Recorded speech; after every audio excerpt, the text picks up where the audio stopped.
दशमिन corona महामारी सँगसँगै यसको व्यवस्थापनमा पनि निकै चुनौती खेप्नु परेको छ र यो व्यवस्थापनमा सहकार्य गर्ने वीरगञ्जमा सबैभन्दा पहिलो सानो पाइला अगाडि बढेको थियो। आज सानो पाइला वीरगञ्ज मात्रै होइन, अरू प्रदेश नम्बर 2 को विभिन्न जिल्लाहरूमा पनि खाना खुवाउनेदेखि लिएर अरू विविध तपाईको स्वास्थ्य सुरक्षा सामग्रीहरू पनि उपलब्ध गराउनेमा अगाडि बढेको छ। यही विषयमा आज हामी सानो पाइलाका कार्यकारी प्रमुख कञ्चन झासँग हामी कुराकानी गर्न गइरहेका छौँ। स्वागत छ यहाँलाई। धन्यवाद जियालालजी। सुरुवातमा हामी प्रदेश सरकार र स्थानीय सरकार र त्यस सँगसँगै सङ्घीय सरकारको काम कारबाहीहरू कोरोना नियन्त्रणमा यहाँले कुन रूपमा देख्नुहुन्छ? भनौँ न, यो विषम परिस्थितिमा चाहिँ हामीले अनुभव गरे अनुसार चाहिँ विश्व परिप्रेक्ष्यमै यदि हेर्ने हो भने जहाँ पनि अलिकति आंशिक सफलता पाएको राज्य होस् या राष्ट्र होस् अथवा स्थानीय निकाय अथवा कुनै सिटी होस्, त्यहाँ चाहिँ त्यहीँको स्थानीय सरकारको भूमिका र त्यहीँको प्रदेश सरकारको भूमिका नागरिक समाजसँगको सम्बन्धले चाहिँ एउटा परिपक्वता दिएको छ र त्यसले चाहिँ रिजल्ट दिएको छ धेरै ठाउँहरूमा विश्वमा। हाम्रो परिप्रेक्ष्यमा चाहिँ यो कोरोनाको महामारी मात्र होइन कि कुनै पनि विपदको अवस्थामा कुनै पनि डिजास्टरको बेलामा चाहिँ यो एउटा जहिले पनि संयोजन गर्ने र जसलाई इन्टरसेक्टरल कोअर्डिनेसन भन्छ नि, एउटा डिपार्टमेन्टसँग अर्को डिपार्टमेन्ट, त्यो चाहिँ नभएको अवस्था चाहिँ सधैँ रहेको छ नेपालमा। र हाम्रो प्रदेशमा चाहिँ त्यो हिजोको दिनमा विपदमा बाढीमा होस् या टोर्नेडोको बेला होस् या अथवा सानो कुनै आगलागीको बेला नै होस्, हुन्छ नि, त्यो चाहिँ कहिले पनि फर्स्ट रेस्पोन्डरको रूपमा चाहिँ राज्य चाहिँ पुलिस प्रहरी बाहेक चाहिँ अरू राज्यको निकाय चाहिँ फर्स्ट रेस्पोन्डरमा देखिएको छैन। सो यही परिप्रेक्ष्यमा चाहिँ हामी जस्तो संस्थाहरू जो सामाजिक संस्था मात्र नभएर गैर सरकारी संस्थाहरू हुन्, जो अलरेडी नेटवर्क छ कम्युनिटीमा समुदायमा, त्यस्तो संस्थाहरूले चाहिँ यस्तो विषम परिस्थितिमा चाहिँ हामीले सरकारलाई सघाउने काम गर्ने हो। त्यसमा सरकारको तर्फबाट धेरै त्रुटिहरू त छन्, तर एउटा राम्रो पक्ष के भएको छ भन्दाखेरि चाहिँ हामी जस्तो संस्थालाई हातमलो गरेर चाहिँ एउटा हुन्छ नि यो सशक्तिकरणको भावना चाहिँ हामीले चाहिँ सरकारमा महसुस गरेको पाएको छौँ। यहाँहरूले वीरगञ्जमा पनि सुरुवातमा सुरु गर्नुभयो, पछि चाहिँ फेरि अब त्यो के कारणले छोड्नु पर्यो र त्यसको अरू पनि विविध कारणहरू होला र वीरगञ्ज महानगरपालिकाले अहिले जुन खाना खुवाइरहेको छ यहाँहरूकै मापदण्ड अन्तर्गत हो कि त्यसको मूल्याङ्कन नै गर्नुभएको छैन? हजुर, हामीले वीरगञ्ज महानगरमा चाहिँ लकडाउन सुरु भएकै भोलिपल्टदेखि नै हामीले यो श्रमिक मजदुर वर्गहरू, यो निम्न वर्गको व्यक्तित्वहरूलाई चाहिँ उहाँहरूलाई चाहिँ खाना पस्किने काम गरि नै रहेका थियौँ। र त्यसपछि चाहिँ बिस्तारै पछि मिडियाका साथीहरू कति सङ्क्रमित भएर जब आइसोलेसन उपचार केन्द्रमा पुगे, त्यहाँ पुगेपछि चाहिँ धेरै कुराहरू यथावत बाहिर आयो र अलरेडी हामीसँग भएकोले तपाईँसँग पनि हाम्रो कुरा भएको थियो र तपाईँसँग जस्तै मिडिया साथीहरू त्यहाँ भएकोले चाहिँ यो एउटा मिडिया कर्मीहरू र भनौँ न सामाजिक संस्थाको पहलमा चाहिँ हामीले एउटा पाइला सार्यौँ कि ल हामी पनि गर्छौँ भनेर। र जुन ब्याकअप एउटा मिडिया कर्मी साथीहरूले सूचनाको जुन ब्याकअप हामीलाई दिनुभयो त्यसको बलमा चाहिँ हामीले कुरा गऱ्यौँ र भएपछि त्यहाँ प्रशासनबाट अस्पताल प्रशासनसँग हामीले त्यति बेला डिल गरेको थियौँ। अस्पताल प्रशासनले चाहिँ स्वागत योग्य गर्नै पर्छ भनेर उहाँहरूले हामीलाई दिनुभयो त्यो अवसर। र त्यो अवसर चाहिँ हामीले एउटा यसलाई चाहिँ कसरी लियौँ भन्दाखेरि यो वीरगञ्जवासीको मायालाई चाहिँ खानाको रूपमा पस्काउन सङ्क्रमित साथीहरूलाई भनेर हामीले त्यसरी अभियान चलाएर यो अभियानमा चाहिँ वीरगञ्जमा मात्र नभएर विश्वभरि छरिएका नेपाली दाजुभाइहरूले चाहिँ सहयोगको भावनाले जुटाउन थाल्नुभयो हामीले। र त्यस अभियानमा हामीले लगभग 15 दिन चाहिँ खाना खुवायौँ र वीरगञ्जवासीकैबाट र बिचबिचमा धेरै टिप्पणी नकारात्मक टिप्पणीहरू पनि आउने गर्यो र त्यसलाई पनि हटाउनको लागि हामीले प्रेस विज्ञप्ति एउटा जारी गऱ्यौँ कि यस्तो यस्तो के होइन, यो वीरगञ्जवासीको सहयोग र जनताको पैसाबाट हामीले चलाइरह्यो। र त्यसपछि हामीले एउटा यो के भन्छ त्यसलाई यो फाइनेन्सियल स्टेटमेन्ट पनि जारी गऱ्यौँ कि यति आएको छ अहिलेसम्म, यति खर्च भएको छ भनेर हामीले आफ्नो सोसल मिडियामा गऱ्यौँ। र त्यो हुँदै हुँदै गर्दाखेरि एउटा कार्यक्रममा, एउटा रेडियो कार्यक्रममा श्रद्धेय मेयर साहबले चाहिँ यस्तै एउटा टिप्पणी, हल्का टिप्पणी चाहिँ गर्नुभयो। उहाँको मनसाय अरू केही थियो भन्नुहुन्छ उहाँको अनुसार। तर त्यो टिप्पणी गर्दा एउटा आम जनताले चाहिँ सानो पाइला पनि यो राजनीतिमा मुसिएर प्रदेश सरकारसँग 25 लाख लिइरहेछ भन्ने जस्तो भावना चाहिँ देखियो र त्यो भएपछि हाम्रो साथीहरूले सुनेर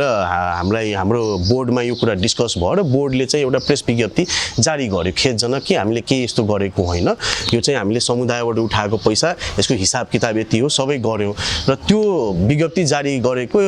केही छिनपछि चाहिँ हामीलाई निर्देशन आयो अस्पताल प्रशासनबाट कि अबदेखि खाना पस्किन चाहिँ बन्द गर्नुहोस् भन्यो। तर हामीले त्यो बन्द गर्यौँ र त्यसपछि चाहिँ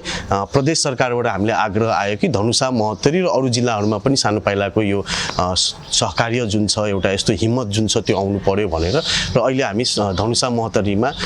यसरी नै सङ्क्रमितहरूलाई लगभग 140 जना सङ्क्रमितहरूलाई चाहिँ खाना पस्किने काम गरिरहेको छु दिनको 4 टाइम। जस्तै एउटा कुरा के देखिन्छ भने वीरगञ्ज महानगरपालिकाले सुरुवातको चरणमा अस्पतालबाट गरिरहेको थियो, त्यो सुरुवातीमा पहल गरेन। अब अहिले आएर त्यसको खण्डनहरू गर्नुपर्ने र त्यसै गरी तपाईँहरूले आफैलाई पनि त्यसको पैसा सङ्कलन कहाँबाट गरियो लगायतका विविध प्रश्नहरू सोधियो र अहिले आफै उहाँहरूले एक दिनको खाना नै 540 भन्दा बढी नै गरेर खुवाइराख्नु भएको अवस्थामा त्यसको बजेट र यो तपाईँहरूले गर्ने कामहरूमा केही भिन्न छ कि के थियो? हजुर, हामीले वीरगञ्ज महानगरमा यहाँका जुन आइसोलेसन सेन्टर छन् त्यहाँ चाहिँ 327 रुपियाँको हाम्रो मेन्यूको बजेट थियो। त्यसमा 4 टाइम खाना, 2 टाइम चाहिँ तपाईँको खाना बिहानको नास्ता र खाजा र त्यसपछि चाहिँ तपाईँको 2 टाइम खाना थियो र त्यसमा मासु पनि तपाईँको हुन्छ नि, फलफुल पनि, दैनिकी दुध अन्डा यो किसिमको एउटा WHO को र सरकारको कार्यविधि अनुसारको मापदण्डमा तयार पारिएको मेन्यू हो। त्यसरी हामीले गरिरहेको थियौँ। वीरगञ्जमा 327 मा हामीले किन गर्न सफल भयो भन्दाखेरि वीरगञ्ज अलिकति सस्तो ठाउँ छ। यही कुरा हामीले अहिले धनुषा महोत्तरीमा गर्दाखेरि लगभग 500 रुपियाँको लागत लागिरहेछ, 502 रुपियाँ। र यहाँ चाहिँ जनताको सहयोग भयो, जस्तो प्लेटहरू, यो तपाईँको ग्लासहरू योहरू गर्ने, कोही आएर पानीको सहयोग गरिदिने, कसैले आएर हुन्छ नि चामल दालहरू गर्ने। सो यो एउटा एकजुट भइरहेका थिए जनताहरू र हाम्रो पनि चाहना थियो कि वीरगञ्जले आफ्नो समस्या आफ्नै जनताले समाधान पनि गर्न सक्छ र एउटा खाना खुवाउने कुरामा चाहिँ यत्रो ठुलो बवन्डर चाहिँ मच्नु हुन्न भन्ने हाम्रो भनाइ थियो। किनभने यसले समाजलाई एकीकृत गरिरहेको थियो। गैर सरकारी संस्थाहरूप्रति जुन नकारात्मक भावनाहरू छ समाजमा त्यसलाई चाहिँ चिर्न खोजिरहेको थियो कि होइन, विपदको बेला त गैर सरकारी संस्थाको एउटा नेटवर्क छ नि जो अहिले काम लागिरहेछ। अब हेर्नुहोस्, यो हामीले रातारात एक दिनमा गर्न सकेको काम होइन, 13 वर्षको इतिहास भएको संस्था हो। त्यो 13 वर्षमा संयन्त्रहरू बनिएको हो, संस्थानीकरण जसलाई भन्छ इन्स्टिट्युसनल बिल्डिङ भनेको हो। हाम्रो समाजमा व्यक्तित्व बनाउनमा हामी बढी लाग्यौँ। व्यक्तित्व बनाउने, त्यो व्यक्तित्वलाई 4-5 वर्ष राख्ने, त्यसलाई हटाएर अर्को ल्याउँ, यहाँ संस्था बनाउने काम चाहिँ कसैले गरेको थिएन। सो हाम्रो त्यो प्रयास चाहिँ भएर यसले चाहिँ एउटा राम्रो फल स्वरूप दिइरहेको थियो वीरगञ्जलाई एकीकृत गर्ने। अब यसमा चाहिँ अलिकति त्यसमा सरकारी विधिहरू पनि होला केही, तर हामीले चाहिँ अहिलेसम्म पनि इच्छा व्यक्त नै गरिरहेछौँ कि हामी जहाँ पनि समाजलाई चाहिएको बेला हामीसँग जति शक्ति छ, हामीसँग जति लिमिटेसन्स छ, त्यो अनुरूप चाहिँ हामी जहिले पनि खडा चाहिँ रहन्छौँ। यहाँको स्थानीय सरकारले नपत्याउनु, फेरि प्रदेश सरकारले पत्याएर तपाईँको धनुषा र सप्तरी लगायतको ठाउँमा खाना खुवाउन भन्नुमा केही अरू विविध कारण होला कि उहाँहरूको पर्सनल मेटरले गर्दा हो? कस्तो छ भन्दाखेरि हामी एउटा संस्था हो, स्वतन्त्र संस्था हो। हाम्रो संस्थामा सबै किसिमका, सबै सोचका, सबै वर्गका, सबै जातिका, सबै धर्मका मान्छेहरू छन्। कोही नेपाली काङ्ग्रेससँग लगाव राख्छन्, कोही नेकपासँग लगाव राख्छन्, कोही समाजवादीसँग राख्छन्, त कोही हुन्छ नि स्वतन्त्र भएर पनि बसेका छन्। सो यो एउटा 13 वर्ष अगाडि आम युवाहरूले सञ्चालन गरेको संस्था हो र यसलाई विकासको परिभाषालाई चाहिँ परिवर्तन गर्ने हाम्रो पक्ष हो। अब नगरपालिकाले नै जन्माएको एउटा संस्था हो खास। जति बेला वीरगञ्ज नगरपालिका थियो त्यति बेला 4 बेडको 70,000 को फन्डिङमा हामीले रिहाब सुरु गरेको संस्था हो। सो हाम्रो स्थापना कालदेखि नै सरकारी संयन्त्रसँग चाहिँ मिलेर नै गर्नुपर्छ भन्ने हाम्रो सोच हो। र त्यो सँगसँगै हाम्रो अर्को सोच के हो भन्दाखेरि, अब भन्दा अलिकति हाँस उठ्ला, तर 15 वर्ष 20 वर्षपछि एनजिओ नहोस् न नेपालमा। हाम्रो सरकारी संयन्त्र त्यत्रो बलियो हुनु पर्यो नि त, एनजिओ नहोस् भन्ने हाम्रो भिजन हो। जुन समाजमा एनजिओ हुनु पर्दैन भनेको त्यो त सबभन्दा सर्वोत्तम समाज त भयो नि त। सो त्यो भिजनहरू छन् र बिचबिचमा हामी भोकल छौँ, हामी सरकारसँग काम गर्छौँ, हात मिलाउँछौँ, उहाँ जति सक्छौँ उहाँहरूसँग पार्टनरसिप गर्छौँ, तर गलत कामको चाहिँ हामी विसल ब्लो गर्छौँ। त्यसको लागि चाहिँ सिटी फुक्ने काम चाहिँ हामी गर्छौँ। सो त्यो सिटी फुक्ने काममा चाहिँ म पनि एउटा व्यक्तिगत पत्रकार हो, अन्तर्राष्ट्रिय पत्रिका अन्तर्राष्ट्रिय टिभीसँग सम्बन्ध भएको म एउटा पत्रकार हो, सो मेरो एउटा बोल्ने लेख्ने यो मेरो एउटा स्वतन्त्र क्रियाकलापहरू छ। त यहाँ कतिलाई त्यो क्रियाकलापहरू मन परेको छैन। अब संस्था भन्ने बित्तिकै झोला लिएर ढोगेर हुन्छ नि चलाउनु पर्ने विडम्बना हो र सानो पाइलालाई अलिकति त्यही कारणले यिनीहरू चाहिँ यस्तो हो भन्छन्, किनभने हामी त्यो परम्परागत शैलीमा काम गरिरहेको छैनौँ। हामी कोहीसँग हात मतलब हुन्छ नि फिजाएर होइन कि हात मिलाएर काम गर्न चाहन्छौँ र त्यसमा अहिले हेर्नुहोस् जुन पनि ठाउँमा महोत्तरीमा आई थिङ्क सबै बोर्डर पोइन्टमा हाम्रो मात्रै एउटा संस्था छ जहाँ चाहिँ बोर्डरमा हामीले रेस्ट क्याम्प राखेको छौँ प्रहरीसँग मिलेर सशस्त्रसँग, त्यहाँका मेयरसँग, त्यहाँको वार्डसँग। सो जसले हामीलाई ओपन आर्म्सले वेलकम गर्छन् भने हामी मजाले काम गर्छौँ, तर हामी चाहिँ यो चक्रव्यूहमा पर्न चाहिँ चाहँदैनौँ। सो त्यही भएर यहाँ केही हुन्छ नि केही असमझदारीहरू पनि भएका छन् र यो माथि धेरैले खेलवाडहरू पनि गरिरहेका छन्, यो बिचबिचमा भइरहेको हुन्छ। एउटा कुरा के छ भने प्रदेश 2 मा सबैभन्दा बढी अहिले सङ्क्रमित बढ्दै गएको छ। त्यसै रौतहटमा पनि त्यत्तिकै छ, हिजोको दिनमा वीरगञ्ज पनि थियो। अब यसलाई यहाँहरूले त खुवाउने कामहरू गर्नुभयो, बिस्तारै सहज हुँदैछ। जुन विदेशमा रहेकाहरू छन्, त्यसै गरी भारतमै रहेका कामदारहरू छन्, उनीहरूको जागिरको लागि र त्यसै गरी उनीहरूको व्यवस्थापनमा योतर्फ तपाईँहरूको ध्यान गएको छ कि छैन? कोभिड-19 को रेस्पोन्सको काममा चाहिँ हामीले बहुआयामिक ढङ्गले गरिरहेका थियौँ। खाना खुवाउने चाहिँ एउटा पाटो थियो हाम्रो, त्यो सँगसँगै हामीले यो स्वास्थ्य सामग्री सुरक्षा सामग्रीहरू पनि वितरण गरेका थियौँ। यो तपाईँको टेस्टिङ बुथहरू चाहिँ लगभग 5 वटा चाहिँ हामीले वितरण गरिसक्यौँ। एउटा आफ्नै नारायणीबाट सुरुवात गऱ्यौँ र त्यसपछि बारामा दिएका छौँ र अस्ति भर्खर रौतहटमा गएर 3टा दिएका छौँ, त्यहाँ हाई केसेस लोड भएको छ। सो कम्युनिटी जसले चाहिँ अब निड भएको छ र हाम्रो जुन हुन्छ नि एउटा लिमिटेसन छ गैर सरकारी संस्था भएकोले, सो त्यो अनुसार जति उपलब्ध गराउन गरिरहेको छु र त्यो सँगसँगै हामीले तपाईँको प्रहरीसँग समन्वय गरेर एउटा इन्टिग्रेटेड भनौँ न एकीकृत सहयोग डेस्कको पनि स्थापना गरेछौँ। लगभग 4000 परिवारलाई चाहिँ औषधि अत्यावश्यक औषधिहरू पनि पुर्याउने र कुनै पनि हुन्छ नि डेलिभरी चार्जहरू नलिने, जति आवश्यकता के अरे त्यो आवश्यक मूल्य छ त्यतिमै उहाँहरूलाई घरसम्म पनि पुर्याउने काम भइरहेछ। कति चाहिँ जिल्लामै आएर लिइरहेका छन् र जो अलिकति भनौँ न कमजोर छन् आर्थिक रूपले उहाँहरूलाई फ्रीमा पनि गरिरहेछौँ। सो सबैतिर हामीले ध्यान दिन ट्राई गरिरहेको छौँ। यसमा एउटा कुरा कमजोरी के भयो भन्दाखेरि नागरिक समाज अनि गैर सरकारी संस्था र सरकारको यो एउटा ट्रायङ्गल चाहिँ बन्न सकेन। कुनै पनि महामारीमा यो ट्रायङ्गल चाहिँ एकदम इम्पोर्टेन्ट कुरा हो। सो यो ट्रायङ्गल चाहिँ बनाउने प्रयासमा अहिले पनि हामी गरिरहेछौँ र यसमा मिडियाकर्मी हाम्रो साथीहरूले चाहिँ यो विषयलाई अझै झकझकाउनु पर्यो कि सरकारले मात्र एक्लै यो विपदलाई चाहिँ हुन्छ नि हामीले यसलाई चाहिँ रोक्न चाहिँ सक्दैन। त्यस्तै एउटा कुरा के छ भने आफैले गर्न नसक्ने र अरूलाई गर्न पनि नदिने, यो केसमा वीरगञ्ज महानगरपालिकाको केसमा यही त भएको होइन नि? यस्तो छ अब त्यो अब आफ्नो आफ्नो इन्टरप्रिटेसन छ। हामीलाई चाहिँ के अलिकति दुःख लाग्यो कि हामी पनि एउटा समाजमा 13 वर्ष इतिहास भएको संस्था हो।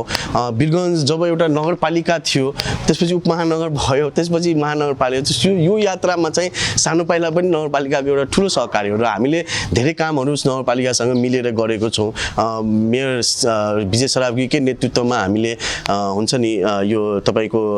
बाल श्रम को विरुद्ध पनि कार्यहरू गरेको थियौँ। तर कति ठाउँमा चाहिँ हामीले सही कुरा चाहिँ भन्न हामी डराउँदैनौँ र त्यो डराउनेवाला पनि छैनौँ र यहाँ कसैको हामी चाकरी चाहिँ गर्दैनौँ कसैको पनि। यहाँ हामी आफ्नो सही कुरा राख्छौँ, त्यसको दुःख भोग्न चाहिँ हामी तयार छौँ र भोगिरहेको छौँ। हामी माथि अनेकौँ कुराहरू पनि हामी माथि भएका छन्। चाकरी गर्न नजानेर तपाईँहरू पीडित हुनुभयो एउटा किसिमले त्यो पनि भन्न सकिन्छ। त्यसलाई मैले अलिकति असभ्य भाषामा भनिरहेको जस्तो होला, तर यो एउटा युवाको फ्रस्ट्रेसन हो भनेर बुझ्नुहोस् कि यहाँ काम गर्न सक्ने युवाहरूलाई के मात्र चाहिएको हो भन्दाखेरि डिग्निटी चाहिएको हो। हामी पनि यो कुनै अनपढ बसेर गरेको होइन, समाजलाई बुझेको छौँ र 13 वर्षदेखि दिनको 18 घण्टा समय चाहिँ समाज बुझ्ने र समाजको लागि आफ्नो हुन्छ नि जति शक्ति छ त्यो अनुसार काम गरेर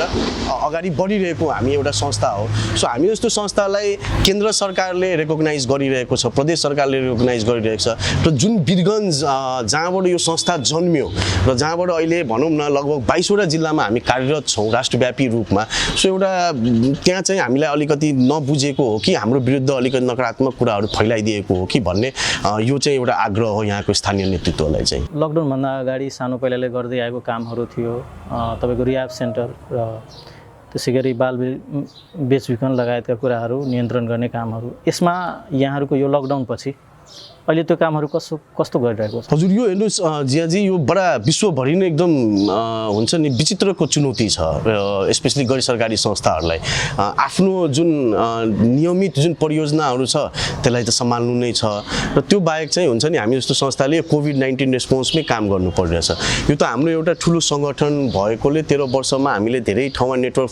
फैलाइएकोले चाहिँ हामीले गर्न सफल भइरह्यो। यो नियमित परियोजनाहरूमा चाहिँ धेरै अफेक्टहरू भएका छन्। हाम्रो जस्तो 2 ठाउँमा रिह्याब सेन्टरहरू छन् 50-50 बेडका, जनकपुर र वीरगन्जमा। यो 3 महिनामा कुनै पनि क्लाइन्ट एडमिसन लिएको छैनौँ। अहिले पनि हामी त्यही छलफलमा गरिरहेछौँ कि अब यसको के सिस्टम बनाउन सकिन्छ, कि अब घरमा पनि यो लागु औषध र यसका जुन अपराधमा भएका युवाहरू पनि अहिले एकदमै प्रब्लममा छन्, परामर्श नहुन सक्ने स्थितिहरू छ। सो यस्तो कुराहरूलाई ध्यानमा राखेर चाहिँ बडा चुनौती भएको छ। 3-3 महिनादेखि स्टाफहरूले स्यालेरी पाएका छैनन्, हुन्छ नि। सो यो कुनै एक्सटर्नल फन्डेडबाट आएको रिह्याब होइन, हामीले आफैमा आय अर्जन गरेर मिनिमल प्रफिटमा गएर चलाउने खाले रिह्याब हो, सस्टेनेबल बेसिसमा। सो 3-3 महिना काम नगरिकन, मतलब स्यालेरी नपाइकन पनि काम गरिरहेछन्। सो त्यो एउटा टिम बिल्डअप भएको छ र त्यसको निकास चाहिँ खोजिरहेको छ, र बडा नयाँ छ यो परिस्थिति हामीलाई पनि। अब के गर्ने भन्ने छ, अब बन्द त नगर्ने भन्ने हामी जसरी पनि छौँ, किनभने यो संस्थाले धेरै कुरा भोगेर आएर भनौँ न 3 बेडबाट सुरु भएको संस्था हो यो। सो हामीले भोगेको छौँ र हामीलाई थाहा छ कि चुनौतीहरू आएपछि फेरि हुन्छ, तर अहिले चाहिँ यो गाह्रो भइरहेछ। बच्चाहरूको सन्दर्भमा उहाँहरूको स्कुल बन्द भएर उहाँहरूको त्यो एउटा मनोवैज्ञानिक पनि परामर्शहरूको कमीहरू भएकोले हामीले घरभित्र नै, सानो घर भन्छौँ हामी, घरभित्र नै उहाँहरूलाई यो इन हाउस एक्टिभिटिजहरू पनि गराइरहेछौँ। तर ओभरअल फन्डिङमा चाहिँ हाम्रो अफेक्ट भएको छ। हामी जस्तो संस्था चाहिँ अब कुनै पनि आइएनजिओसँग डाइरेक्ट कोलाबोरेसन हाम्रो छैन। हामी भनेको क्राउड फन्डिङमा चल्ने हो, कि त वीरगन्जको समुदायले, कि त जनकपुरको समुदायले, अथवा सानो पाइलाको नेपाली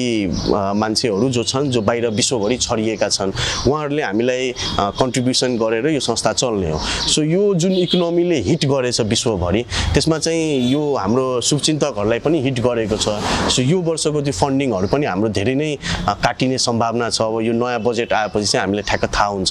कि अब के छ, तर लगभग भनौँ न 40% 50% फन्डिङ चाहिँ काटिने मतलब एकदम लो कट हुन्छ भन्ने हाम्रो अनुमान छ। र एउटा मात्र डर छ कि कर्मचारीलाई चाहिँ कसरी राख्ने अब भन्ने छ। तर हामी चाहिँ एउटा प्रतिबद्धता तपाईँकै मिडिया मार्फत दिन चाहन्छु कि सानो पाइलाले अहिलेसम्म कुनै पनि सरकारीलाई निकास के अरे कर्मचारीलाई चाहिँ निकास गरेको छैन यो कोभिडको कारण। र त्यो हाम्रो बोर्डमा पनि छलफल भइरहेछ कि यो चाहिँ गर्ने नहुने काम हो, तर जसरी पनि हामी आफ्नो कर्मचारीहरूलाई चाहिँ राख्छौँ, सुरक्षित नै राख्छौँ। र यस्तै चुनौतीहरू छ। यो चुनौती समाजले पनि बुझ्नु पर्यो कि कसरी संस्था चल्दो रहेछ भन्ने कुरा, त्यही भएर मैले सेयर गरिरहेको छु। जस्तै एउटा कुरा के छ भने यो त तपाईँको भनौँ ओपनली संस्थाको रूपमा यहाँले आफ्नो प्रब्लमहरू राख्नुभयो। कतिपय कुराहरू अझै एउटा समस्या के आउँदैछ भने विदेशमा गएकाहरू फर्किँदैछन्, उहाँहरूले पनि रोजगारी लगायतको विविध समस्याहरू हुने हो, घर कसरी पाल्ने। यस सँगसँगै कोरोनासँग पनि बच्नुपर्ने छ, आफ्नै घरमा पनि सुरक्षित पनि रहनु छ, पेट पनि पाल्नु छ। यसतर्फ चाहिँ प्रदेश सरकार, स्थानीय सरकार र त्यसै गरी सङ्घ सरकारले के कस्तो नीति नियम ल्याइदियो भने जुन विदेशमा गएका हुन्, हिजोको दिनमा भाषणमा पनि भन्ने गरिन्थ्यो कि हामी विदेश गएका नेपालीहरूलाई फर्काउँछौँ, अब त स्वयं आइसकेका छन्, के गरिदिँदाखेरि सजिलो हुन्थ्यो जस्तो लाग्छ यहाँलाई? मैले चाहिँ कसरी हेर्ने गरेको छु यसलाई दृष्टिकोणबाट कि यो अहिलेको जुन हाम्रो सङ्घीयताको जुन मोडल छ, प्रादेशिक सरकारको जुन मोडलमा छ देश, त्यो चाहिँ एउटा ठुलो अवसर हो। यो अवसरलाई नै युज गरेर अहिलेको प्रदेश सरकार र स्थानीय सरकारले चाहिँ यहीँको स्थानीय उत्पादनलाई चाहिँ बढाउन सकिन्छ भन्ने मेरो एउटा दृष्टिकोण हो। र त्यो मैले किन भनेको भन्दाखेरि विश्व परिप्रेक्ष्यमै सङ्घीयताले कसरी फड्को मारेको छ, सङ्घीयताको कारण कसरी देशको विकासले फड्को मारेको छ हेर्ने हो भने त्यहाँको स्थानीय उत्पादनमा चाहिँ जोड दिएको छ। हाम्रो प्रदेश 2 को स्थानीय बजार के हो त, स्थानीय उत्पादन के हो त, हाम्रो स्थानीय सिप के हो त, यसलाई चाहिँ एउटा व्हाइट पेपर मार्फत चाहिँ प्रदेश सरकारले एटलिस्ट फन्डिङ र बजेटमै सब कुरा अड्किन्छ। यहाँ त्यो होइन, त्योभन्दा अगाडि त प्लानिङ र कन्सेप्ट हो, तपाईँले भने जस्तो नीति हो। सो त्यो नीति नियम निर्माणमा चाहिँ जान जरुरी छ। र अहिले जुन आइरहेका छन्, फर्केर आउनेवाला छन्, त्यो एउटा चुनौती चुनौती त हुन्छ तर त्यसलाई पनि अवसर चाहिँ मान्न सकिन्छ किनभने धेरैले सिप चाहिँ बोकेर आएका छन् र हाम्रो प्रदेशमा र हाम्रो राज्यकै परिभाषामा हेर्ने हो भने हामी एउटा यस्तो निकम्मा र असक्षम राज्य भएका छौँ कि हामी आफ्नो पुरा प्रतिशत बजेट खर्च गर्न सकेको छैनौँ हुन्छ नि र यो मैले किन भनिरह भन्दाखेरि त्यो राज्य संयन्त्र नै यस्तो भनौँ न यो यस्तो विक छ कमजोर छ कि पुरा बजेट खर्च नगर्न सक्नेमा चाहिँ हामीले अब यस्तो खाली नीति निर्माण ल्याउनु पर्यो जहाँ चाहिँ सिप चिन्ने सिपलाई चाहिँ पहिचान गर्ने र त्यो प्रदेशभित्रको त्यो स्थानीय उत्पादन जुन मैले भनिरहेको छु नि त्यो कस्तो हुनसक्छ भन्दाखेरि लघु उद्योगको कुराहरू हुनसक्छ तपाईँको होममेड इन्डस्ट्रिजहरू बढाउन सकिन्छ त्यो सँगैसँगै तपाईँको पाट पूर्जाको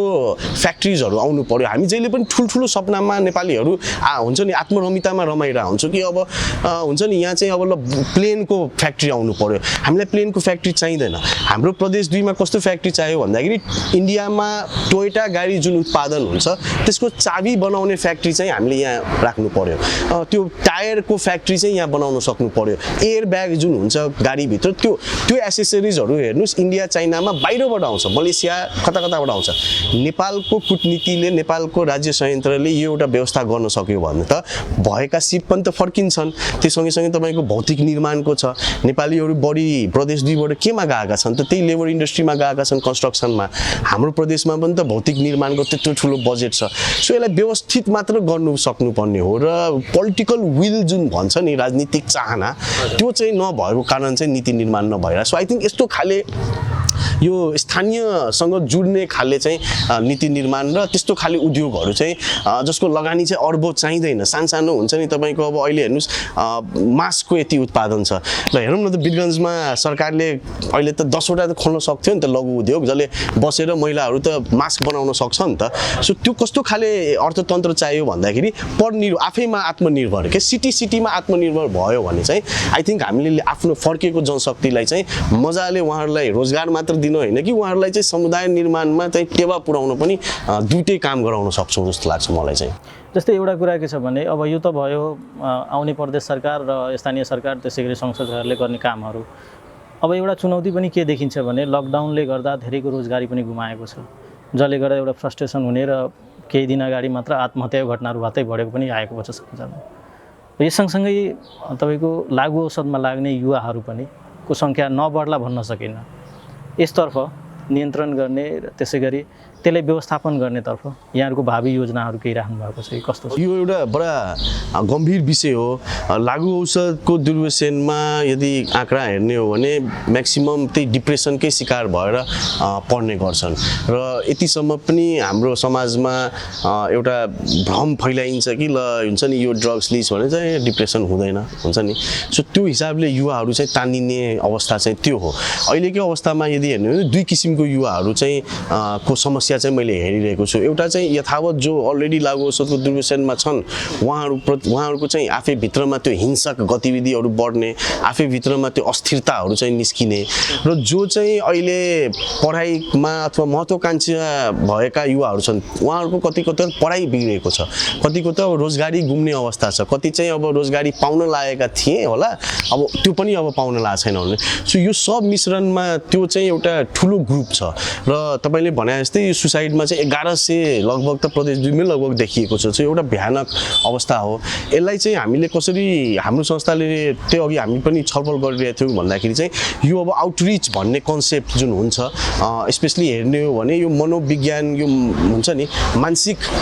स्वास्थ्य जुन भन्छ नि त्यो मानसिक स्वास्थ्यलाई हेर्ने दृष्टिकोण चाहिँ हाम्रो बडा खराब छ सो कोरोनाले फिजिकली पनि हामीले अफेक्ट गरेको छ र मेन्टली पनि गरेको छ 80 दिन हुन्छ नि तपाईँको रोजगारी गुमाएर घरमा बस्नु परेको छ घरको समस्याहरू आफै छन् सो यसले चाहिँ दुईटा अफेक्ट भएको कारण चाहिँ हाम्रो राज्य संयन्त्रले चाहिँ हामी जस्तो संस्थाहरूको लागि चाहिँ एउटा नीति निर्माण के गरिदिनु पर्यो भन्दाखेरि चाहिँ हामी पनि डाइरेक्ट गएर साइको सोसल काउन्सिलिङहरू गर्न सक्ने हामी पनि हटलाइन्सहरू इस्टाब्लिस गर्न सक्ने जस्तो सुसाइडको भयो केसहरूको लागि त्यस्तोमा चाहिँ हामीले यस्तै सेन्टर्सहरूमा हाम्रो अलरेडी 6-7 जना ट्रेन्ड काउन्सिलरहरू छन् त उहाँहरूलाई पनि हामी युज गर्न चाहन्छौँ त सबै कुरा हामी एक्लैले गर्न सक्दैनौँ राज्यहरूको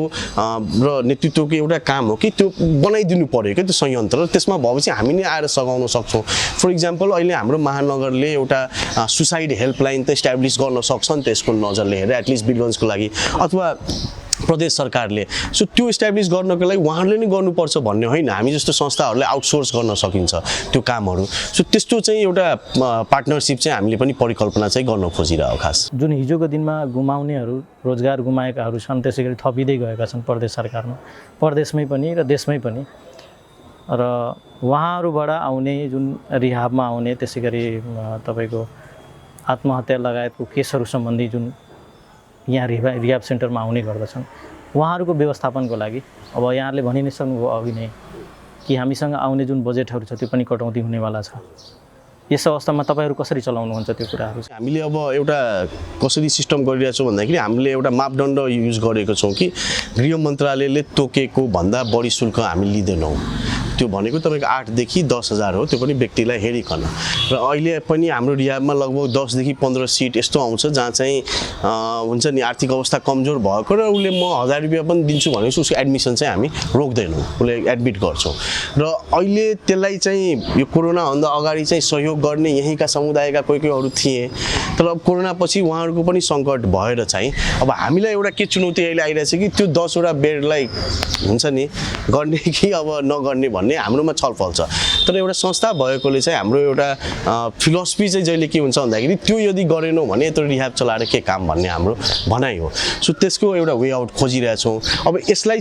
चिर्नको लागि एउटा राम्रो कुरा के भयो भन्दाखेरि सानो पाइलाले 2 वर्ष अगाडिदेखि नै यो भनौँ न एउटा सस्टेनेबल मोडलमा कसरी जाने भन्ने गृह कार्य चाहिँ सुरु गरिसकेको संस्था हो। फर इक्जाम्पल हामीले यो सोसल बिजनेसहरू चलाउँछौँ। फर तपाईँको के अरे यो काठमाडौँमा चाहिँ हाम्रो जुवेलरीको एउटा व्यवसाय छ जहाँ चाहिँ महिलाहरू जो हिजोको दिनमा बेचबिखनमा परेका थिए अथवा जो सुन्न नसक्ने बोल्न नसक्ने महिलाहरूले चाहिँ जुवेलरी बनाउने त्यसलाई चाहिँ हामीले मार्केट गर्छौँ र त्यसबाट आएकै उत्पादन चाहिँ त्यो उहाँहरूको स्यालेरीमा पनि जान्छ र अलिकति चाहिँ सानो पाइलालाई आउँछ। सो त्यस्तो चाहिँ अभियानहरू हामीले सुरुवात गर्न लागेका छौँ। फर इक्जाम्पल अहिले हामीले सानो पाइला सेक्युरिटी कम्पनी चाहिँ एउटा खडा गरेका छौँ। त्यसमा चाहिँ यस्तै रिहाबबाट पुनर्स्थापित भएका युवाहरू चाहिँ सेक्युरिटी गार्डको कम्पनीमा चाहिँ काम गर्ने र उहाँहरूले चाहिँ सेवा दिने अरूलाई। सो अब चाहिँ व्यवसायहरू कहाँ पनि जाँदाखेरि डोनेसन दिनुहोस् भनेर हामी जान लागेका छैनौँ। अब चाहिँ हामी चाहिँ तपाईँको व्यवसायलाई सिक्युरिटी चाहिन्छ, हामीसँग सेक्युरिटी कम्पनी छ, तपाईँले हामीलाई दिनुभयो भने उहाँहरूले पनि रोजगार पाउँछ र संस्थाले पनि एउटा काम पाउँछ भनेर यस्तो खाले मोडल चाहिँ एउटा भनौँ न हामीले तयार पारिसकेको छौँ। अब यसमा चाहिँ उद्योग वाणिज्य सङ्घसँग पनि मद्दत मागेको छौँ कि उहाँहरूले एउटा जिम्मेवारीपूर्वक हुन्छ नि यो चाहिँ कस्तो सोसल बिजनेस भनेकै यही हो। हेर्नुहोस् यसको ब्युटी नै यही हो कि तपाईँले रोजगारी पनि दिइरहनु भएको छ र जुन कजको लागि लडिरहनु भएको छ त्यसको लागि पनि तपाईँले त्यो सम्पत्ति चाहिँ वेल्थ चाहिँ एकुमुलेट गरिरहनु भएको छ। सो आई थिङ्क यो मोडलमा चाहिँ हामीले प्रयास गरिरहेको छौँ र उद्योग वाणिज्य सङ्घले पनि यसमा हामीसँग सहकार्य गर्छ भन्ने आशा छ हामीलाई। यस्तै एउटा कुरा के छ भने वीरगञ्ज महानगरपालिकामै भएकोले हामीले प्राय नै गरेका छौँ। वीरगञ्ज यो हाम्रो सानो पाइलाबाट जो काम गरेर गइसकेका हुन्छन्, तपाईँको पूर्व कर्मचारीहरू हुन्छन्, यहाँ हुँदासम्म सबै ठिक हुन्छ, तर जाने बेलामा निकै तामझाम हुने, पत्रकार सम्मेलन हुने, त्यसै गरी सानो पाइला भ्रष्टाचारी गर्यो। यो खास के कुरा हो, किन हुने गर्दछन् एकपल्ट? यो बडा राम्रो तपाईँले मलाई खुसी लाग्यो तपाईँले यो उठाउनु भयो प्रश्न। अब यो हेर्नुहोस् कस्तो भन्दाखेरि हाम्रो 13 वर्षको एउटा यस्तो इतिहास छ कि हामीले एकदम हुन्छ नि अरूले त्यो छोडिदिएको सेक्टरमा चाहिँ हामी काम गरिरहेछौँ। फर इक्जाम्पल हामीले लागु औषधमा समाजले परिवारले यो कामै नलाग्ने यो नालायक मान्छे भनेर त्यस्तो सेक्टरमा हामी काम गरिरहेको। त्यो सँगसँगै हामी अपराधमा लागेका युवाहरू जो थिए हिजोको दिनमा त्यस्तोमा गरिरह लगभग त्यसमा चाहिँ तपाईँको 4000 जति युवाहरूलाई हामीले पुनर्स्थापित गरिसकेको छौँ। अब त्यो गरिसकेकोमा लगभग भनौँ न 70% चाहिँ तपाईँको रिल्याप्स भएका छैनन्, आफ्नो लाइफमा छन्, 30% चाहिँ रिल्याप्स भएका छन्। त्यो हेर्ने हो भने अब त्यो 30% पनि धेरै हो, तर विश्व परिप्रेक्ष्यमा हेर्ने हो भने एकदम राम्रो डाटा हो, एकदम सक्सेसको डाटा नै हो। अनि त्यो भयो। अनि यसमा यो क्षेत्रमा काम गर्दाखेरि हामीले धेरैचोटि विभिन्न किसिमका मान्छेहरूलाई चाहिँ भनौँ न आफ्नो संस्थाभित्र पनि अपर्च्युनिटी दिएका छौँ। फर इक्जाम्पल यो रिह्याबलाई यहाँ स्वतन्त्र यही युवाहरूले चलाउँछन्, यहीँका पुनर्स्थापनाबाट भएका युवाहरू। र त्यो सँगसँगै हामीले समुदायमा मात्र नेतृत्व दिने होइन कि हाम्रो संस्थाभित्र पनि नेतृत्व दिनुपर्छ भन्ने भावना चाहिँ ल्याएको हो। र त्यो परिप्रेक्ष्यमा 10 जनामा 9 जना चाहिँ गरेर मजाले अगाडि बढेका छन्। अब 1 जना चाहिँ त्यस्तो निस्किदिन्छन् जसको चाहिँ आफ्नो स्वार्थ आफ्नो अनुकूलताहरूसँग चाहिँ मिल्दैन। हामीले जहिले पनि कुनै पनि काम गर्दाखेरि यदि कोही करप्सनमा इन्भल्भ छ भने हामी त्यो हुन्छ नि त्यो चाहे सिइओ होस् या प्रेसिडेन्ट होस् या जो होस् या यदि साबित भएको छ हेर्नुहोस् हल्ला त सबले गर्छन् साबित भएको कुरामा चाहिँ हामीले मजाले इन्भेस्टिगेट गरेर प्रक्रिया पुरा गरेर उहाँहरूलाई निष्कासित गरेको छौँ अब त्यो निष्कासित हुँदाखेरि हाम्रो समाजको परिप्रेक्ष्य के छ भन्दाखेरि यो तपाईँसँग नजदिक छ यसलाई छोडिदिनुहोस् न एकचोटि भन्ने हो त्यो चाहिँ सानो पाइलाको नेतृत्व छ त्यसले चाहिँ कहिले पनि स्वीकारेन र त्यही कारण बारम्बार चाहिँ यो घटनाहरू भइरहेको हो किनभने यदि त्यति बेला पनि हामीले आफ्नो मान्छे एकचोटि गर्न दियो भने त्यो चाहिँ हामीले स्वीकारेका थिएनौँ र यो घटनाहरू 2-3 चोटि लगभग 13 वर्षमा भएका छन् तर त्यो सँगै यसमा चित्त दुख्दो कुरा के छ भन्दाखेरि त्यस्ता अलिकति मानसिक अस्थिरता भएका युवाहरू जो हिजोको दिनमा कस्तो अवस्थामा थिए सानो पाइलाले नेतृत्व दिएर समाजमा एउटा भन्छ नि व्यक्तित्वको रूपमा खडा गर्यो र त्यो अलिकति उसको मानसिक अस्थिरता भइसकेपछि यहाँका कहलाउँदो त्यो नेतृत्व वर्गहरू र दुःख लाग्दो के छ भने अधिकांश मतलब राम्रो कुरा के छ भने अधिकांश मिडियाकर्मी साथीहरूले चाहिँ बुझ्नु भएको छ हाम्रो काम गर्ने तरिका त उहाँहरूले सपोर्ट गर्नुभयो तर 1-2 जना जो भनाउँदा पत्रकार छ किनभने म पनि एउटा पत्रकार हो मलाई थाहा छ मेरो धर्म के हो त्यो धर्म ननिभाउने 2-3 जना पत्रकार छ तिनीहरूले चाहिँ पैसाको भरमा हुन्छ नि यो अनि त्यसमा चाहिँ तपाईँको यहाँका 1-2 वटा राजनीतिक नेतृत्वहरू जसले चाहिँ यो झोले संस्थाहरू चलाउँछन् झोला बोक्छन् आफूसँग र स्ट्याम्प त्यसमै हुन्छ लेटर प्याड पनि त्यसमै हुन्छ र यो सहकारी बनाउने तपाईँको उपभोक्ता समिति बनाउने सो यो कुरालाई हामीले तोडिरहेछौँ सो त्यस्तोहरूले त्यो केटाहरूलाई चाहिँ खेलाइदिने र त्यसलाई चाहिँ नकारात्मक त्यसले गरिदिने र जो गरेका छन् अब हामी त यो कुरालाई भनौँ न एउटा नेचुरल वे भनेर हामीले यसलाई त्यो नै गरिदिने यो त आइराख्ने कुरा हो तर मेरो फोनमा हेर्नुहुन्छ भने दिनको 10 वटा मेसेज आउँछ त्यस्ता केटाहरूबाट अहिले पनि कि दाइ गल्ती भयो सरी हुन्छ नि यो सो यो प्रक्रियामा हामी फर्गिभ गर्ने संस्था हो हामीले माफ गर्छौँ हिजोको दिनमा यो समाजले जसलाई थालिसकेका थियो त्यसलाई चाहिँ बनाएर हामीले देखाएका छौँ र अहिले ती केटाहरू नेतृत्व गरिरहेछन् सानो पाइलाको सो यो एउटा विचित्रको अवस्था हो र यसमा राम्रो कुरा के हो भन्दाखेरि अधिकांश जो वीरगञ्जवासी छन् र अधिकांश मिडियाकर्मी छन् उहाँहरूले चाहिँ हाम्रो काम बुझेको चाहिँ इम्युन छौँ तर यो 2-3 जना चाहिँ बिचबिचमा हुन्छ नि उसको राख्ने र यसमा यो पालिको जुन भयो त्यति घटनाक्रमहरू त्यसमा चाहिँ यहाँका 1-2 राजनीतिक नेतृत्वहरू पनि छन् जो अहिले नेतृत्व गरिरहेका छन् जनताबाट जितेर उहाँहरूसँग पनि भएको यो कामहरू चाहिँ यो घृणा हुन्छ नि कुराहरू चाहिँ भएको हो पटक चाहिँ विवाद हुनुको कारण चाहिँ के होला सानो पाइलाको के इन्भल्भ हुँदैन र होइन यसमा तिमीले भने हाम्रो जस्तै यहाँले भन्नुभयो नि आफैले पनि भन्नुभयो हामीले हिजो जुन ठाउँबाट लिएर आयौँ मान्छे बनायौँ फेरि मान्छे बनिसकेपछि किन त्यस्तो गरे हो नि एक्ज्याक्टली त्यो भइसकेपछि फेरि यति काम गरिसकेपछि त्यो एउटा भनौँ न अब 6 वर्षसम्म एउटा नेतृत्वको पोजिसन सम्हालिसकेपछि यो गर्नु किन थियो भन्दाखेरि आफ्नो महत्त्वकांक्षा आउनु आफ्नो महत्त्वकांक्षा कसरी आउनु भन्दाखेरि म एकजना व्यक्तिसँग नजिक हुँदैमा म संस्थामा सर्वोपरि हुन्छु भन्ने समाजको त्यो भावना जुन छ नि हाम्रो समाजमा त्यो भावना चाहिँ सानो पाइलाभित्र काम गर्दैन मसँग जो मान्छे जति पनि नजिक होस् उसको कामको मूल्याङ्कन हेरेर त्यो हाम्रो बोर्डले उसलाई प्रमोट गर्ने हो अथवा उसलाई त्यो गर्ने हो अर्को कुरा 1-2 वटा केसमा चाहिँ हाम्रो रिहाबमा 2-3 चोटि यस्तो घटना घट्यो जहाँ चाहिँ हामीलाई बाहिरबाट कम्प्लेन आयो कि हुन्छ नि हामी एउटा बडा पारदर्शी संस्था हो यदि कसैले हामीलाई कम्प्लेन पठाउँछ हेड अफिसमा कि तपाईँको यो प्रोजेक्टमा यो भइरहेको छ भने हामी तुरन्त छानबिन सुरु गर्छौँ त्यो गर्नु नै हाम्रो धर्मै हो कसैको कम्प्लेन भनेकै यही हो सो त्यो फिडब्याक च्यानल चाहिँ हामीले राखेको छौँ कम्युनिटीबाट सो यही सन्दर्भमा हामीलाई एउटा कम्प्लेन आएको कम्प्लेन आइसकेपछि चाहिँ हामीले त्यसमा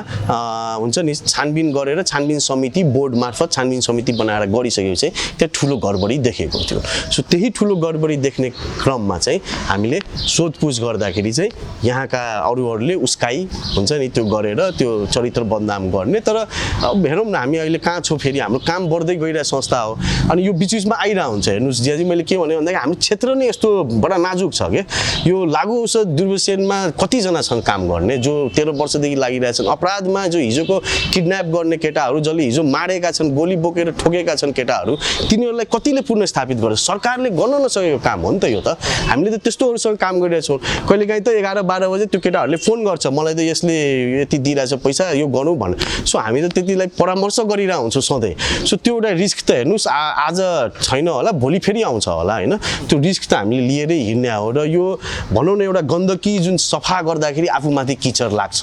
र त्यो हामीलाई थाहा छ र त्यो किचर लाग्दाखेरि आफूलाई फेरि नुहाइ धुवाइ गर्छौँ हुन्छ नि सेनिटाइज गर्छौँ तर फेरि त्यो नालीमा त जानु नै छ सो त्यो गरेर हामीले त्यसरी नै काम गरिरह्यो तर त्यो गर्दाखेरि चाहिँ यहाँका त्यो बनाउँदा त्योहरू छन् उहाँहरूले चाहिँ त्यसमा झनै किचर राख्ने कामहरू चाहिँ बढी भएर यस्तो कुराहरू चाहिँ बाहिर आउने होइन जस्तै त्यो उक्साउने जुन व्यक्तिहरू छन् राजनीतिक दलहरू नै भन्नुभयो यहाँहरूले त्यो विरुद्ध यहाँहरूले फेरि कारवाहीको प्रक्रियाहरू र एक्सपोज गर्ने कुराहरू त्यसमा फेरि देखिँदैन हजुर देखिँदैन अवश्य देखिँदैन यो हेर्नुहोस् हाम्रो एउटा फिलोसफीसँग हाम्रो यो धेरै छलफल हाम्रो टिमसँग पनि धेरै छलफल भएको कुरा हो हामीले यसमा प्रशासनलाई पनि त्यति बेला सबै फाइल गरेर बुझाइदिया हो अब हामीसँग त्यत्रो सोर्स फोर्स छैन हुन्छ नि कि डिएसपी इन्सपेक्टरलाई यसरी समातेर ल केस अगाडि बढाइदियो हामीले दिएको कि यस्तो यस्तो घटना भएको छ हामीले जुन हाम्रो धर्म निभाउनु पर्यो हो त्यो चिठी त्यो हुन्छ नि तर विडम्बना के हो भन्दाखेरि हामीले दिइसकेपछि त्यसको 10 दिनपछि हाम्रो विरुद्धमा आउँछ भने अब त्यहाँ के छ भन्ने कुरा त अब हुन्छ नि तपाईँहरू हुनुहुन्छ तपाईँहरूले नि तहकिकात गरेको राम्रो तर हामीले चाहिँ प्रशासनलाई सबै देखाएको रिसिटदेखि लिएर यो यति हाम्रो चाहिँ यहाँ मिसयुज भएका छन् यो मान्छेले मिसयुज गरेका छन् भनेर दिएको हो र त्यसपछि चाहिँ हामी माथि जुन चरित्र हत्याको कामहरू गर्न थाल्यो नि त्यो माथि चाहिँ हामीले किन केस गरेनौँ भन्दाखेरि अब हामीले नै हुर्काएको केटा हामीले नै ल्याएको केटा यत्रो नेतृत्व दिनु उसलाई फेरि त्यही भित्र राखिदियो भने त हुन्छ नि यो त अब कुनै राजनीतिक दल अथवा बिजनेस त होइन नि समाजको एउटा संस्था हो अब हामीमा माफ गर्ने फर्गिभ गर्ने नेचर भएन भने त के समाजलाई परिवर्तन गर्न सक्छौँ भन्ने हाम्रो धारणा हो सो त्यही कारण चाहिँ हामी त्यो हुन्छ नि मुद्दा मामलामा जानुभन्दा पनि जे उसले गल्ती गरेको छ त्यो गल्तीलाई चाहिँ हामीले प्रशासनमा तपाईँ जिल्ला प्रशासनमा बुझ्नुहोस् त्यहाँ चाहिँ हामीले मङ्सिर जुन बेला यो घटना भएको थियो त्यति बेला नि त्यसको 3 दिनपछि छानबिन गरेर रिपोर्टसहित हामीले बुझाएका छौँ अब त्यसपछि चाहिँ किन भएन भन्न चाहिँ अब त्यो प्रशासन अन्त्यमा छौँ हामी अब यो कोरोनाको फेरि केसमा आउँ हामी जस्तै अहिले त तपाईँहरूले 2 ठाउँमा 3 ठाउँमा होइन 3 ठाउँमा तपाईँहरूले खाना खुवाउने लगायतका कामहरू गरिरहनु भएको छ दिन प्रतिदिन केसहरू पनि बढ्दै गएको छ र तपाईँहरूको माग पनि बढ्दै गएको छ कि हाम्रो कहाँ पनि आएर खाना खुवाइदिनुहोस् त्यो लेभलको गरिदिनुहोस् यसतर्फ व्यवस्थापनमा सानो पाइलाले कसरी अगाडि बढ्दैछ अब यो बडा चुनौती भइरहेछ लगभग हामीले 42,500 जनालाई खुवाइसकेका छौँ पर्सा महोत्तरी धनुषा र सिरहामा र यसमा म्याक्सिमम टार्गेट कसरी गरेछौँ भन्दाखेरि जुन चाहिँ तपाईँको मानव विकासको जुन त्यो सूचना त्यो हुन्छ नि सूचित त्यो रेट जुन हुन्छ एसडिआई जसलाई भन्छ त्यो अनुसार हामीले गरिरहेछौँ जहाँ चाहिँ सबभन्दा कम छन् जहाँ चाहिँ सबभन्दा पोभर्टी बढी छ त्यो हिसाबले माग चाहिँ दिनु बढिरहेछ जनकपुरमा हामीले 1-2 दिनको लागि स्थगित गर्नु पनि परेको छ किनभने स्टक्स चाहिँ हामीले पुरा भएको छैन सो त्यो चुनौतीहरू चाहिँ आइ नै रहेको छ अब यो भोकमरी हङ्गर भन्ने कुरा के हो भन्दाखेरि लकडाउन खुकुलो पार्ने बित्तिकै यो गइहाल्छ भन्ने पनि होइन यो तपाईँको अझै बढ्दै जान्छ मान्छेहरूको आफ्नो सेभिङ डिपोजिट सकिन लागिसक्यो मान्छेहरूको हुन्छ नि सो त्यो लोवर मिडल क्लास जुन क्लास छ नि त्यसलाई पनि छोइसकेको छ कि यो अवस्था सो हाम्रो यो ठाउँमा चाहिँ तपाईँको डिमान्ड बढ्दै गइरहेको छ तर रिसोर्सेस चाहिँ हाम्रो कम हुँदै गइरहेको छ सो हामीलाई पनि एउटा धर्म सङ्कटमा छौँ कि अब यो कति दिनसम्म जाने हो अथवा कहिले रोक्ने हो र रोक्यो भने कसरी रोक्ने हो भन्ने पनि विडम्बना छ मान्छे भोकै छ अब रोक्न कसरी सक्छौँ भन्ने पनि विडम्बना भइरहेछ प्रदेश सरकारले तपाईँसँग सहयोग मागिरहेको छ तपाईँहरूले पनि बजेट लगायतको कुराहरूमा सहकार्यता गर्न सकिन्छ भन्ने अनुरोध गर्नुभएको होला नि हजुर हामीले गरेको छौँ र महोत्तरीको स्पेसली यो सङ्क्रमितहरू जुन चाहिँ 116 जना छन् उहाँहरूलाई खुवाउनको लागि चाहिँ हाम्रो कन्ट्र्याक्टै भएको छ तर त्यहाँ पनि हाम्रो यो हुन्छ नि अब हामी जस्तो संस्था फास्ट एन्ड फरवर्ड काम गर्ने संस्था हो हामी हुन्छ नि अब कुनै कामको लागि 2 दिन पर्खिँदैन 1 घन्टामा सफा गर्न सक्ने काम हो सो त्यहाँ चाहिँ विडम्बनाहरू बडा भइरहेको छ त्यहाँ पनि अब हुन्छ नि यो एउटा सेक्टर र अर्को सेक्टरको कोअर्डिनेटै भइरहेको छैन प्रदेश सरकारको जुन उच्च नेतृत्वबाट छ त्यहाँबाट चाहिँ हामीलाई हुन्छ गर्छौँ हामी सहयोग गर्छौँ भन्ने एउटा हौसला प्रदान हुने काम चाहिँ लगातार भइरहेको छ कि होइन तपाईँहरू गर्नुहोस् कहीँबाट पनि हामी गर्छौँ तपाईँहरूलाई भनेर तर हाम्रो अब के विडम्बना भइहालेको छ भन्दाखेरि चाहिँ हामीले यता श्रमिकहरूलाई पनि खुवाइरहेछौँ मजदुरहरूलाई पनि खुवाइरहेछौँ र यता सङ्क्रमितहरूलाई खुवाइरहेछौँ सो हाम्रो भनाइ के भन्दा सरकारले चाहिँ सङ्क्रमितहरूको हेरिदियोस् किनभने हामीले त्यो यो श्रमिकहरूको बजेट त लगेर पेसेन्टमा त दिन मिल्दैन अब उहाँहरूलाई चाहिँ लगभग 47 रुपियाँ पर प्लेटको हिसाबमा खाना खाइरहेछ यता चाहिँ तपाईँको लगभग 4वटा खानाको हाम्रो 500 रुपियाँ परिरहेछ त यो डिफ्रेन्स हो त्यहाँ चाहिँ भात दाल तरकारी केही भए पनि हुन्छ यहाँ त अब तपाईँको विभिन्न किसिमको मापदण्ड दिनुपर्छ सो बडा चुनौती भइरहेको छ र यसमा जनताको स्तरबाट जति सहयोग सहयोग आउनु थियो राम्रो हुन्छ नि हिसाबले आएकोले यो हिसाबले नै हामीले अहिलेसम्म 42,500लाई खुवाइसकेको छौँ बिहान बेलुका दुवै टाइम मिल खुवाउँछौँ सो हुन्छ नि एउटा चुनौती त छ तर यसलाई कसरी रोक्ने भन्ने पनि बडा गाह्रो भइरहेछ कि अब त्यही छ समय र सम्वादको लागि धन्यवाद थ्याङ्क यू जियालालजी र तपाईँको टिमलाई मलाई र हाम्रो संस्थाको बारेमा कति कुराहरू पनि राख्ने मौका दिनुभयो र धेरै कुराहरू जुन मिसअन्डरस्ट्यान्डिङहरू थियो समुदायको त्यो आज क्लियर गरेकोमा पनि हामी तपाईँलाई धेरै धन्यवाद दिन चाहन्छौँ